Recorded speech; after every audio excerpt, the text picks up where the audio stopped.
কোলে আয়। আসছি। তোকে সবাই মেরেছে? শোন, তোকে যদি কেউ মারে তুই তাহলে সবাইকে ঢিসুম ঢিসুম করে মেরে দিবি। হ্যাঁ মা, তুই যা এবার খেলতে যা। কেউ মারলে আমাকে এসে বলিস।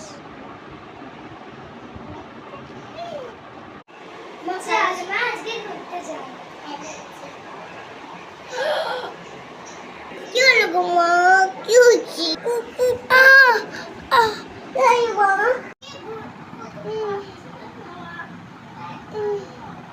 এটা কোথায়? তো ডাক্তারখানা। আরে আমার কি হয়েছিল? আমার হাত কই দেখ। আরে তুমি কে? আমি তো বন্ধু। কি? আমি তোমার মেয়ে তো।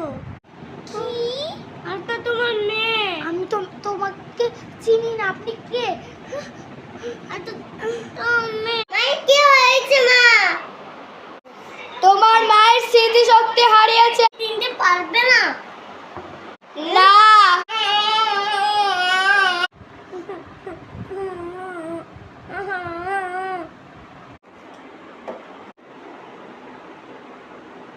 খা খা।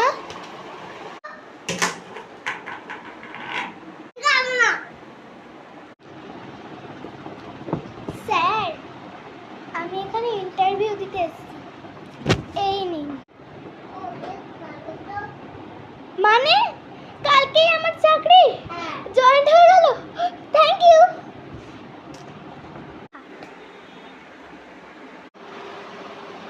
আরে সেই মেয়েটা, ওই তোমাকে হাসপাতালে নিয়ে গিয়ে বাঁচিয়েছিল। বারবার মনে হচ্ছে ও আমার খুব আপন, আর বারবার আমার চোখের সামনে পড়ে যাচ্ছে। এর মায়ের যখন অনেক টাকা, ওখানে একটা বিল্ডিং করো, তাহলে দারুণ লাগবে। অনেক একটা ডিজাইন করো। হ্যাঁ হ্যাঁ, ওইখানটায়। আরে আবার ওই মেয়েটা বারবার কেন আমার সামনে আসছে? আমার ওকে দেখে খুব কষ্ট হচ্ছে। বাদ দি, ওখানটা একটুখানি দেখি তো। বাবা, এখানে কত